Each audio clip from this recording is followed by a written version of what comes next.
Paul Ricard. Et je vais en profiter pour pouvoir vous présenter ma consultante de choix sur cette course de road sport. Alors, les mauvaises langues diront que je décide de prendre que des personnes blessées, mais malheureusement, après Maxime Martel qui s'est remis un petit peu de sa cabriole de la course de 340 hier, cette fois-ci, j'ai le plaisir d'accueillir à mes côtés Evelyne Buatier. Bonjour Evelyne. Bonjour Quentin. Alors Evelyne, on va vous présenter. Vous êtes normalement, vous êtes censée être sur la piste avec vos petits camarades. Oui. Mais il s'est passé un événement un peu imprévu sur le premier manche du circuit du Val de Vienne. Exactement, un retour de volant malheureux et au premier virage, j'étais un peu trop proche d'un de mes coéquipiers. Et voilà, un retour de volant un peu violent et fracture du scaphoïde. Et on va quand même préciser que sous peut-être l'adrénaline ou sous l'instant, vous avez quand même terminé cette course. Oui. Sur le podium, je crois. Non. Pas sur le podium. Non, pas cette fois-là. Pas cette fois-là. Je suis pas sur le podium du trophée féminin, mais vous avez quand même terminé avec brio cette course. Donc, encore une fois, chapeau, nos pilotes ont du talent et aussi un sacré physique à toute épreuve. Et ça va être le cas de le dire pour la Caterham Road Sport, une voiture que évidemment vous connaissez très bien. Oui. Vous avez notamment, ça fait, si je ne me trompe pas, 4 saisons maintenant que vous êtes parmi nous. C'est ça, 4 saisons. Enfin, celle-ci est vraiment... Bon, allez, bref, on n'en parle plus. Après, on espère évidemment vous revoir très rapidement au volant, parce que vous avez quand même vos camarades Cécile Gafour, pardon, pas Cécile Gafour, je confonds les prénoms. Charlotte Gafourcade et Cécile Mignatelli, et on va essayer également de penser à Evelyne Gabrielli, et puis évidemment aussi un petit mot pour Héloïse, qui évidemment est une concurrente très véloce lorsqu'elle est présente dans la piste. Allez, les voitures arrivent sur l'installation de la grille de départ, et on va en profiter, Evelyne, pour faire un petit tour d'effectif sur cette grille de départ avec la position de l'équipe de chez Rossel Sport. Si je ne me trompe pas, je sais que monsieur Sylvain Vézinet est très à cheval sur le nom des équipes. Je me suis fait reprendre par la patrouille tout à l'heure. Donc c'est bel et bien Rossel Sport, l'équipe dans laquelle vous concurrez, notamment avec votre mari Sébastien, que vous verrez tout à l'heure avec la numéro 73 en 420 R. Donc Mathieu Bataille qui a soufflé, si on peut le dire, la pole position ce matin à Sébastien Charon pour seulement quelques millièmes de seconde. Oui, avec brio. Mais bon, je suis peut-être pas très objective, j'avoue. Ah si, on peut le dire. Mais Sébastien, attention parce qu'on connaît Sébastien. Mais il est très fort, il est peut-être même un peu teigneux. Sa spécialité, c'est surtout les départs. Ouais. Eh ben, on va suivre ça. On l'a vu déjà tout à l'heure en course. La deuxième ligne, c'est un petit événement pour cette deuxième ligne avec les frères. Les frères Marette, Brice devant Julien. Alors, on n'est pas vraiment surpris de la performance de Brice qui performe depuis la saison dernière dans le haut du classement, mais c'est une très belle performance de Julien que l'on voit à ce niveau du classement avec la numéro 23, la Caterham Road Sport blanche, juste devant Stéphane Gian et Stéphane l'a gagné. La petite anecdote, c'est qu'en compagnie d'Arnaud Agoun, que l'on verra un peu plus loin sur la grille de départ, ces pilotes-là vont vous doubler avec la Caterham 420 tout à l'heure. Oui, tout à fait. Ils doublent leur championnat. Ils sautent de leur voiture et ils vont direct en 420 R. C'est impressionnant. C'est du sport aussi en dehors. Ouais. Olivier Hudin également, belle performance du papa d'Alix qu'on a vu performer tout à l'heure en 340 R, toujours le même numéro, le 57. Et là, 7e place pour Olivier Hudin, toujours l'équipe Rossel Sport, devant David Grécourt, Charlotte Lafourcade, la première féminine, à la 9e place, qui a fait une excellente course ce matin, pointant 2e à un moment de la course devant son équipier Hornet, alors que les voitures sont impressionnante. Déjà bien installé, on va en profiter pour faire un rapide tour sur la grille avant le départ dans quelques instants. 11e place pour Stéphane Zanon, 12e place pour Cécile Mignatelli, 13e place pour Jules Seur et 14e place à Noirgoun. Devant Christophe Legrel, Yves Lemaître, Pierre-Laurent Figuière, Stéphane Porta, Frédéric Demange, Claude Chaumeau, Hervé Aucher, Dror Apfel, Jean-Fabrice Pietri, Benoît Guillard, Didier Couby, Jean-Luc Gabrielli, Benjamin Osdois, Éric Duforest, Ludovic Kipper, Frédéric Maloisel, Stéphane Brun, Philippe Ricard et Frédéric Attia, pilote à suivre. le drapeau vert est affiché en front de grille, les feux s'allument et s'éteignent. Ça y est, c'est parti. Ah, on a un petit avertissement. Non, ça va, tout va bien. C'est un excellent départ, j'ai l'impression, pour eux. La première ligne avec Mathieu Bataille, avec Sébastien Charon. On a également un excellent départ sur la droite de l'écran avec la voiture jaune. C'est Stéphane Gian. Attention, premier freinage pour les pilotes. Regardez 4 de front également avec, je crois que c'est David Grécourt qui a essayé de faire l'extérieur alors que ça coupe un petit peu, notamment pour Jean-Luc Gabrielli. J'ai l'impression qu'il y a eu du grabuge. Oui, le drapeau jaune est agité. Là, derrière, c'était Didier Coupi, j'ai l'impression, qui était un petit peu garé à l'intérieur du premier virage DS de la Verrie. Et c'est un excellent départ pour Stéphane Gian qui a pris les commandes de cette course, Evelyne. Ouais, waouh, quelle surprise. Voilà, exactement. Les mots me manquent. Départ sous enquête, hein, on voit un message de la direction de course là, qui vous sont affichés sur nos écrans de contrôle. Et j'ai l'impression que par contre c'est Julien Marette qui a malheureusement pas fait un excellent départ. Hein. Il a déjà bien baissé au niveau du classement, alors que ça commence déjà à zigzaguer là, dans la ligne droite, Evelyne. Ça cherche déjà l'aspiration pour la plupart et Frédéric Attier avec la numéro 12 qui part en dernière position. Un des pilotes à suivre pour vous qui nous suivez sur place ou sur les réseaux, alors qu'on arrive à la chicane nord et ça commence un petit peu à se dépasser les uns les autres, mais attention. Sébastien Charon, exactement, avec la numéro 45 et là c'est sorti un petit peu large là pour Stéphane Lagagné et on a l'attaque immédiatement de Mathieu Bataille. Et ça y est, la course est lancée, Evelyne, ça part plutôt proprement pour l'instant. Oui, c'est très propre. C'est joli à voir. Oui, c'est joli à voir, c'est un beau balai. Par contre, Stéphane Gian, il n'a pas le temps que ce soit joli. Non. Ça contre-attaque là pour le pilote de la numéro 34. Alors que ça, pareil, ça commence à doubler. Oh, attention, c'est un peu une attaque incisive là, de Brice Marette au double droit du Bossé. On va voir si les pilotes arrivent à garder la maîtrise de leur véhicule. Oui, en effet, pour l'instant, tout se passe bien.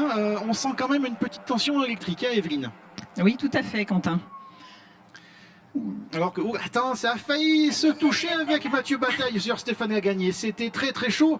Et évidemment, l'incident du virage 1 où on a eu Didier Coupi un petit peu arrêté sur la partie centrale du runoff qui va être effectivement mis sous enquête. L'attaque de Sébastien Charon. Oui, oh attention, là, ça a failli glisser, ça bloque les pneus surtout. Attention, ça bloque aussi pour Stéphane Lagagné qui a failli entrer en contact avec Sébastien Charon. Mais c'est vraiment un premier tour électrique. Là, Evelyne, on est parti pour 20 minutes de course très intense. Très tendu. Et là dans le peloton, il va falloir avoir de sacrés nerfs d'acier et surtout garder la tête froide pour ne pas faire d'erreur, Evelyne. Oui. En fait, c'est comme quand on est dans la voiture, quoi. Et là, je vous sens très vite. Il vous manque un volant, Evelyne. C'est juste ça. Et là, je vous concentrez comme au volant. Et justement, on va en profiter donc à la fin de ce premier tour avec Brice Marette qui est passé en tête à la ligne de chronométrage devant Sébastien Charon et Stéphane Gian. En effet, Julien Marette est descendu à la 9e place. Par contre, Arnaud Agoun, qui est parti un petit peu loin dans le classement, lui a fait un excellent départ et a sauté à la 10e place. Par contre, c'est Charlotte Lafourcade qui a fait un mauvais premier tour, j'ai l'impression. Elle est descendue en 14e place, juste derrière Cécile Mignatelli. Donc on va avoir un duel féminin qui va être un vrai duel féminin. Alors que un petit point, Fred Attia, la pilote de la numéro 12 du team CCF. Oh, ça déboîte très tard là, devant, avec notamment Brice Marette. Frédéric Attia est remonté déjà à la 25e place. Alors qu'on a en effet Christophe Legrel et Didier Coubi qui malheureusement n'ont pas terminé ce premier tour. Et je pense que le contact au premier virage implique ces deux pilotes. La chicane nord est très sérieux freinage, on va dire vraiment sérieux. Je vous sens vraiment très captivé. Il vous manque vraiment un volant, Evelyne. Eh oui, mais Quentin, je ronge mon frein. Je vous assure. En attendant, c'est des premières minutes de course, parce qu'évidemment les tours sont longs, le circuit est long, plus de 5 km 8. Donc pareil, même si ce n'est pas un circuit qui use énormément peut-être de mécanique ou de pneumatique, il use énormément au niveau mental. Oui, certainement, il faut être toujours sur le qui-vive, il faut être concentré en permanence. Oh, attention avec Olivier Lissade de Olivier Hudin, le numéro 57. Et il y a eu un contact là avec la voiture, je crois que c'est Pierre-Laurent Figuière, la numéro 33, et il va y avoir probablement l'intervention de la voiture sécurité parce que je crains qu'Olivier Hudin ne puisse repartir. On a vu l'arrière droit de la voiture qui a été sérieusement touché, peut-être pour la voiture. Et oui, il y a eu un contact là, à voir si c'est bel et bien Pierre-Laurent Figuière qui a été en contact avec Olivier Hudin. On va attendre de voir, oui, en effet, tête à queue de la numéro 57, c'est ça, et on va attendre parce que le drapeau jaune est affiché dans le dernier secteur de course et je m'attends à ce qu'on ait besoin de la voiture de sécurité. On vous le ralentit avec la numéro 57, un peu surpris peut-être par Julien Marette à l'extérieur. On voit la voiture grise à l'intérieur qui essaie coûte que coûte d'essayer d'éviter l'accrochage et puis malheureusement contact. Oui, en effet, je crois que c'est bel et bien Pierre-Laurent Figuière, hein, malheureusement un des candidats à la remontée, un des candidats surtout au podium de ce classement général en Caterham Road Sport. Et bien malheureusement pour les deux pilotes, la course se termine prématurément. On est toujours sous régime de voiture de sécurité, mais on sentait qu'il y avait beaucoup d'électricité. Regardez, on n'est pas loin d'avoir 8 pilotes ou 7-8 pilotes qui sont en train de lutter pour la victoire, hein, Evelyne. Oui, tout à fait. Le peloton s'est détaché là devant. Et ça peut-être ça va bénéficier pour derrière, que j'ai l'impression que ça peut-être ça raccroche. Alors par contre, on a peut-être perdu des concurrents dans les incidents. Il y a des pilotes, et oui, c'est Cécile Mignatelli que je n'ai pas vu.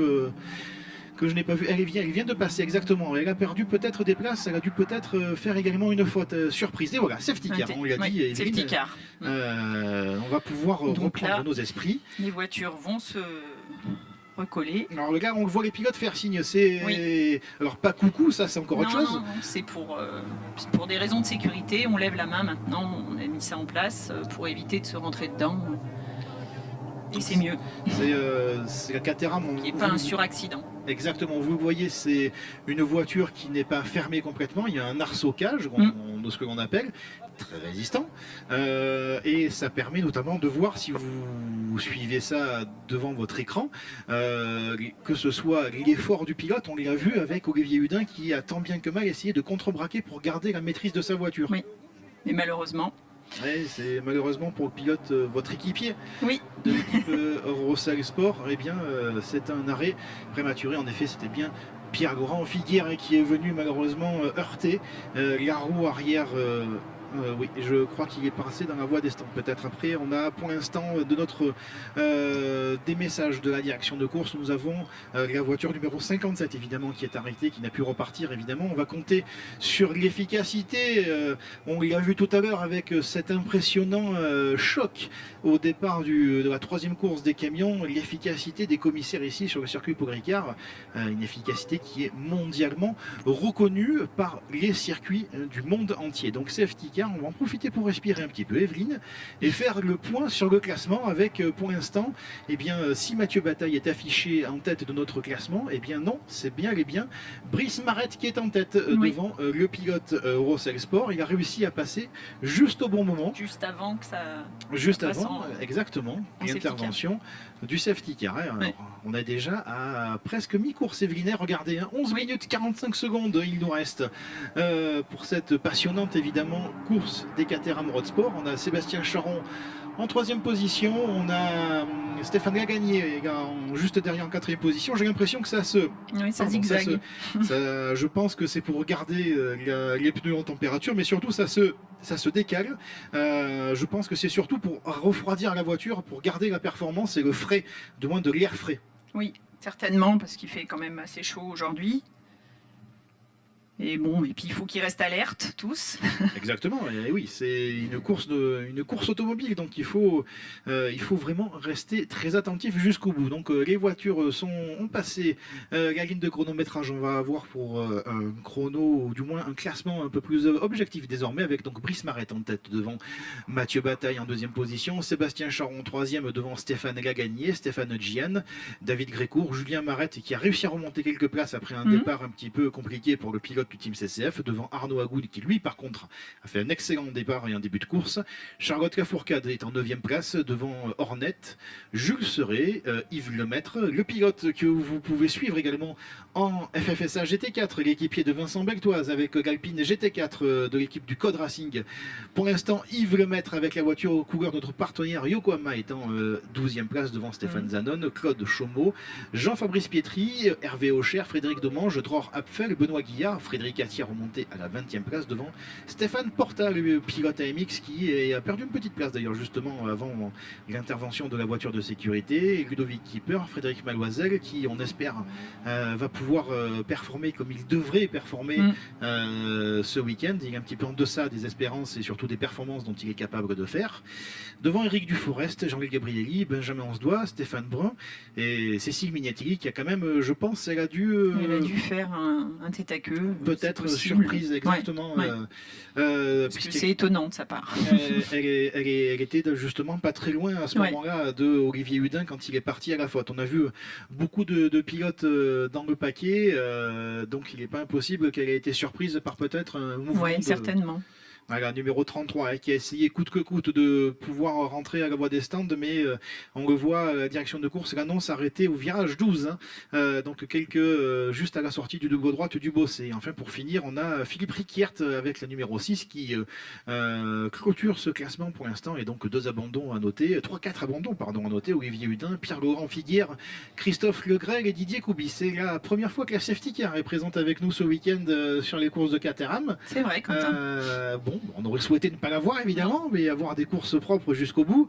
Mais ça va avoir le pouvoir de regrouper tout le monde. Et vous voyez, vous me le montrez dans l'écran, Evelyne, le safety car va éteindre sa rampe de feu sur la voiture et il va y avoir un nouveau départ à l'issue de ce tour. Là, Evelyne, je parle à la pilote, on est dans cette situation-là, comment on se prépare? Comment on se dit, bon, on va faire l'arrogance, allez, on y va franco? Oui, alors là, l'idée c'est de recoller vraiment la voiture de devant et ne pas lâcher, rester vraiment très très alerte comme je disais avant.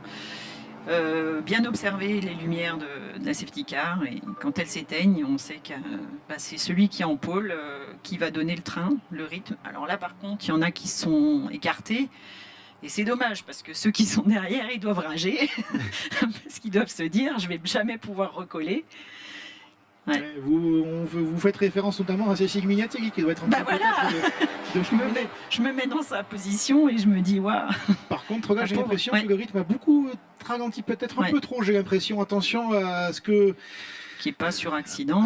Exactement, d'abord un accident, oui, c'est très ralenti là pour Brice Marette. Attention peut-être à ne pas avoir de message de la direction de course pour rythme très ralenti. Ça y est, ça relance. On précise qu'il faut être il ne faut pas dépasser avant la ligne de chronométrage. Non, très important. À partir de la ligne de chronométrage, on a le droit de doubler. Exactement, à partir de la ligne de chronométrage, on peut doubler. Donc là, pour l'instant, les attaques ne sont pas autorisées. Ça y est, ça repart. Par contre, il faut vraiment rester dans l'arrière du drapeau vert. Exactement, et puis j'ai l'impression que Brice Marette il a réussi son opération. Un petit gap, mais on voit la voiture qui essaye de zigzaguer, qui essaye de casser l'aspiration, mais attention Sébastien Charon à ce premier freinage parce que peut-être que les pneus ont refroidi. Et non, ça a l'impression que ça passe plutôt bien. On regarde derrière notamment Stéphane Porta, j'ai l'impression, ou Dror Apfel qui a essayé de prendre l'intérieur sur Hervé Rocher. Et pour l'instant, attention avec Cécile Lafourcade. Là, on l'a vu, les deux voitures, Charlotte Lafourcade, je crois, ou Hornet qui est parti au large. Et j'ai l'impression que on n'est pas passé loin d'un énorme accident, là, Evelyne. On a vu un des arceaux roses des voitures de l'équipe Palmire partir au loin dans la sortie du S de la verrerie et qui a réussi à garder la maîtrise. On voit, c'est ça. C'est bien Charlotte Lafourcade. Cette fois-ci, je ne me suis pas trompé. Non, c'est Charlotte, c'est ça. Voilà, je vous cache pas que mon cœur a fait un petit bond là parce que. Je suis désolé, Quentin, j'ai pas vu l'action. J'ai vu Larceau partir au loin et avec la tentative de maîtrise de la jeune pilote féminine qui débute cette saison dans notre championnat road sport. Et là, donc on revient sur la tête de la course avec, regardez, 5 voitures presque de front avec les pneus qui allument notamment pour Sébastien Charon, et ça n'inquiète en aucun cas Stéphane Lagagnon. Attention, il a failli y avoir un contact là avec le pilote du team CCF. On a 7 pilotes pour l'instant qui peuvent jouer la victoire. Derrière, je crois qu'on a Arnaud Agoun qui essaye tant bien que mal d'essayer de raccrocher le wagon, et il essaye d'emmener dans son sillage Julien Marette, alors qu'on essaye de voir s'il y a des changements de position. Pour l'instant, on n'a pas d'informations sur notre live timing, mais on est quand même reparti peut-être un petit peu plus énervé, j'ai l'impression, Evelyne. Oui, c'est le moment, hein. Il reste que 5 minutes. Déjà 5 minutes, oui. Voilà.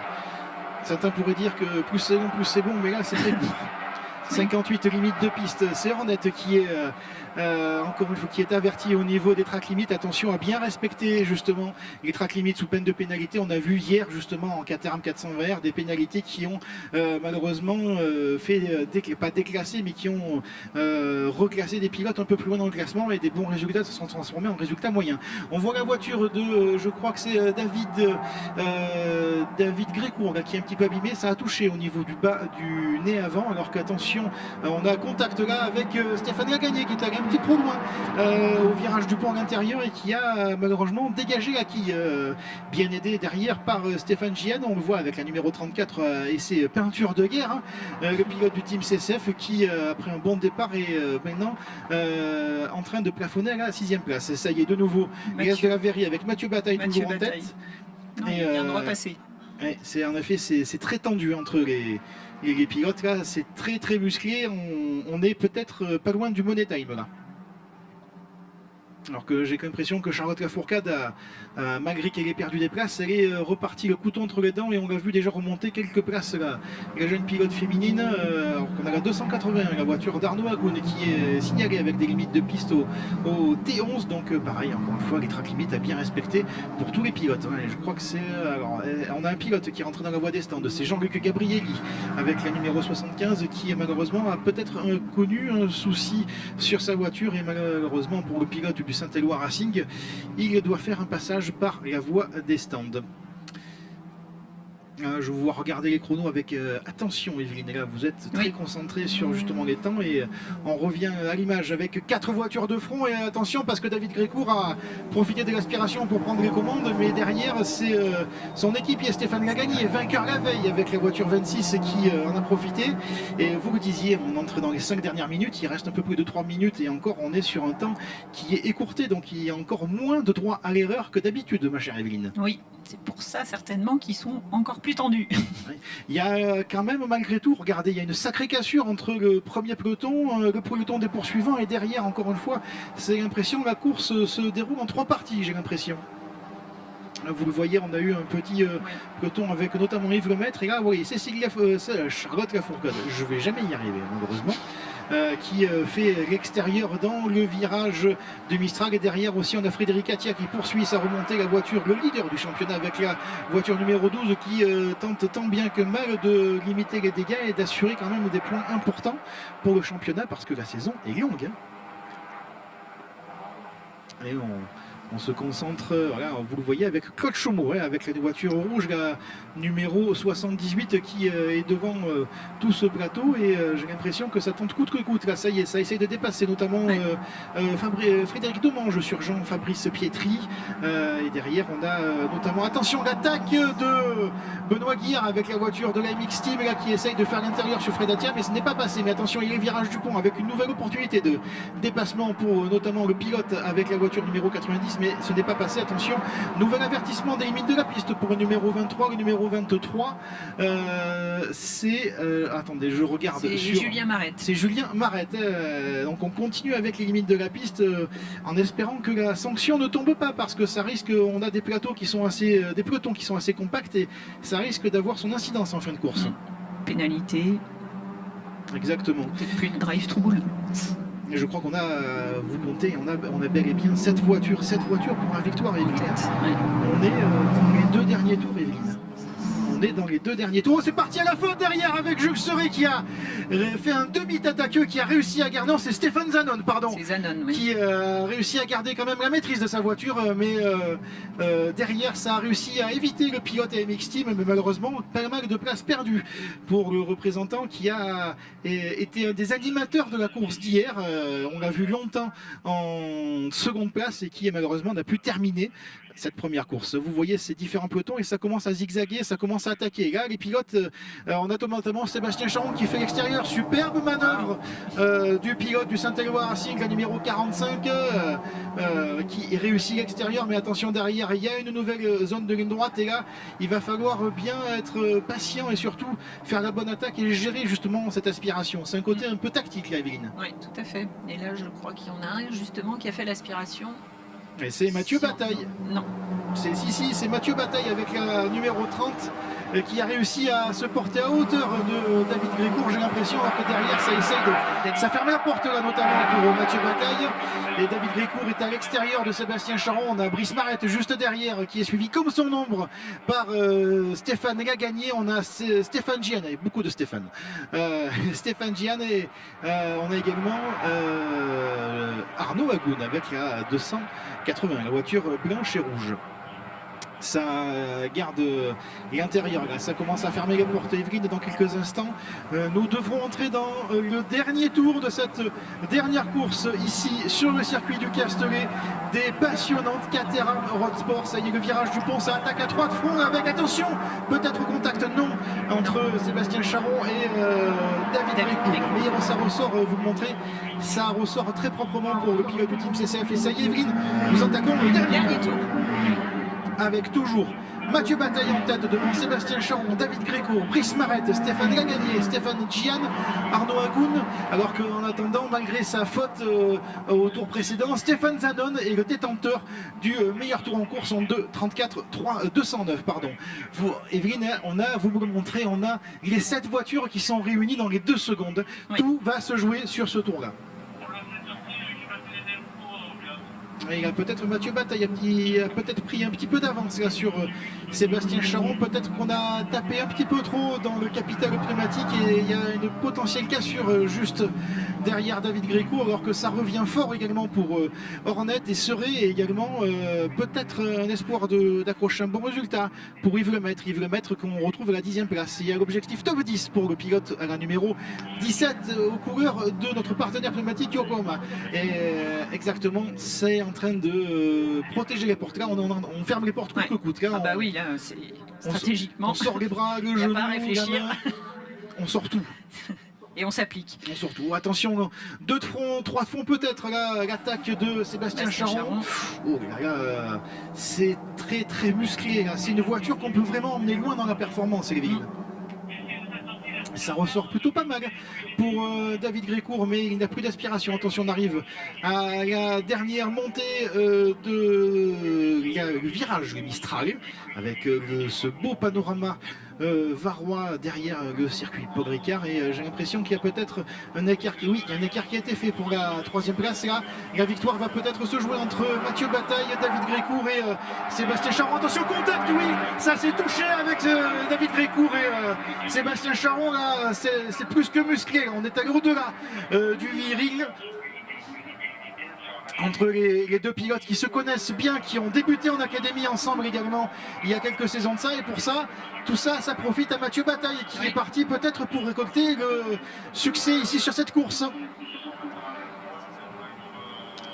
Attention, le dernier enchaînement ici, on arrive dans quelques instants à ce fameux freinage du virage du pont. Est-ce que c'est oui, il va attaquer malheureusement il est un peu trop juste là, mais attention, ça risque de sortir un peu large. C'est encore en contact là avec Sébastien Charon et Mathieu Bataille, mais le pilote Ross Export a réussi à garder l'avantage. Et derrière, est-ce que David Grécourt va profiter, il va passer?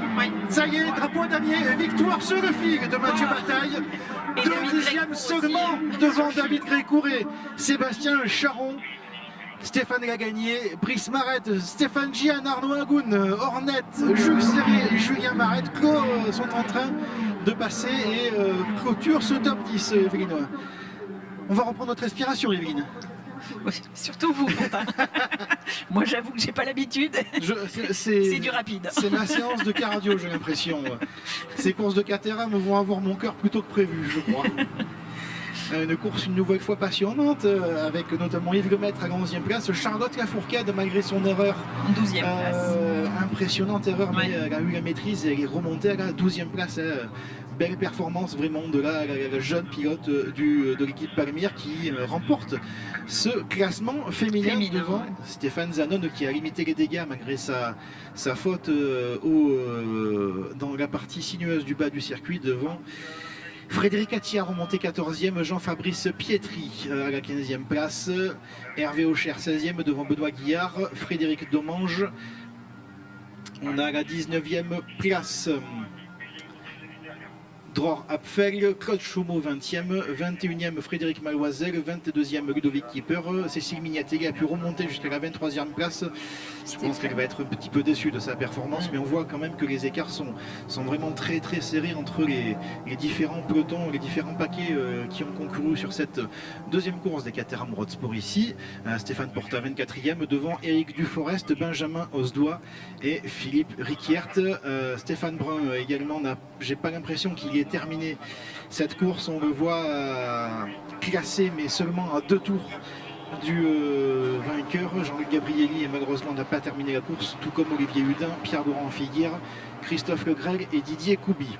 Evelyne, là, encore une fois, malgré cet incident malheureux entre Olivier Hudin et Pierre-Laurent Figuière, les pilotes de Caterham Road Sport ont vraiment montré tout le potentiel que l'on peut avoir au volant de cette voiture. Oui, c'est du sport, c'est un très très beau sport. Parfois viril, ça reste correct, mais là on est peut-être allé au-delà du viril. Mais malgré tout, je pense, on vous connaît, vous, chers pilotes, il y aura certaines discussions à chaud, je pense, à la sortie des voitures. Oui, je vais aller les voir. On va féliciter Mathieu. On va vous libérer, David, Evelyne, et je vous laisse aller retrouver vos camarades de la Road Sport au podium, qu'on fera tout à l'heure à l'issue de la course des 420R. Ça permettra notamment à Stéphane Lagagné, à Stéphane Gian et à Arnaud Agoun, qu'on voit 4e, 6e et 7e, de pouvoir sauter directement dans la 420R. On va les retrouver dans quelques instants. C'est leur challenge à eux ce week-end. Non, pardon, j'ai dit non, c'est Arnaud Agoun. Non, Brice Marette partage la voiture, petit détail, Brice Marette partage la numéro 43, je crois, la Caterham 420 du team CCF, avec Stéphane Gian. Tout à fait. Merci beaucoup Evelyne de nous avoir accompagnés. Il vous a vraiment manqué ce volant lors de cette course ici au Castellet. Complètement, la prochaine fois peut-être. Et on vous laisse aller filer vite en pré-gris. Encouragez votre mari, Sébastien Buatier, avec la Caterham 420 numéro 73. Merci Evelyne. Merci Quentin. Dans quelques instants, pour vous qui nous suivez sur les écrans et sur Internet, nous allons avoir les meilleurs moments de cette course 2 ici, des Caterham Road Sport. Ah, ça y est, on voit donc l'installation des voitures sur le grille des départs et ce fameux départ où on a eu ce souci, notamment avec Christophe Legrel et Didier Couby. Beaucoup d'actions dans ces premiers instants de course, beaucoup de dépassements également avec ce fameux groupe de tête. Et là, l'incident qui va marquer cette course avec Olivier Hudin qui perd la voiture au double droite du Bossé et Pierre-Laurent Figuière qui fait du mieux que son peut pour essayer d'éviter la voiture d'Eurosexport, mais malheureusement contact avec les deux pilotes et intervention de la voiture du safety car à l'occasion de calmer un petit peu les esprits, mais pour quelques instants, seulement 2 tours de neutralisation avant la relance de la direction de course et on est parti pour quelques instants de bagarre, notamment en tête de la course, mais aussi dans le cœur du peloton avec l'attaque un petit peu raté malheureusement du pilote de AMX Team et ensuite on a aussi Stéphane Zanon qui n'est pas passé loin de la correctionnelle avec la Caterham noire, la Caterham Road Sport noire. Là on est dans les derniers instants de course avec le trio pour jouer la victoire et malgré ce contact entre je crois Sébastien Charon et Mathieu Bataille qui va profiter à David Grécourt pour subtiliser la deuxième place à Sébastien Charon, mais la victoire va rester pour le pilote de la Road Sport numéro 30 et le leader du championnat je vais y arriver. Mathieu Bataille, il y a beaucoup de noms, hein. On a beaucoup de pilotes en piste ici sur le circuit Paul Ricard. Et on va patienter quelques instants, on va s'hydrater, on va reprendre notre souffle et dans quelques instants, vous allez assister à la dernière course des Caterham de ce week-end avec la 420R. À tout à l'heure. Et le vainqueur de cette course folle en Caterham Road Sport, le numéro 30 et leader du championnat, Mathieu Bataille. Messieurs, la Marseillaise.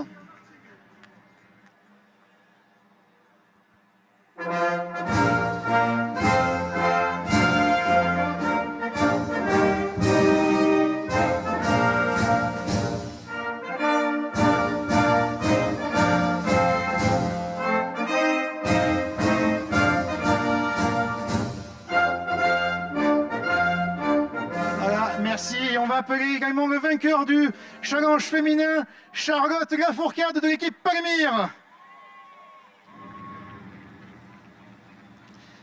Et on va remettre les trophées de ce classement.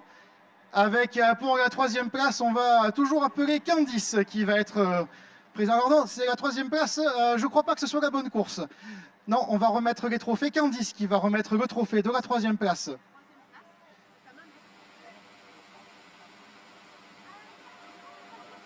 Alors, une confusion. La 3e place, en effet, la maman de Sébastien Charon.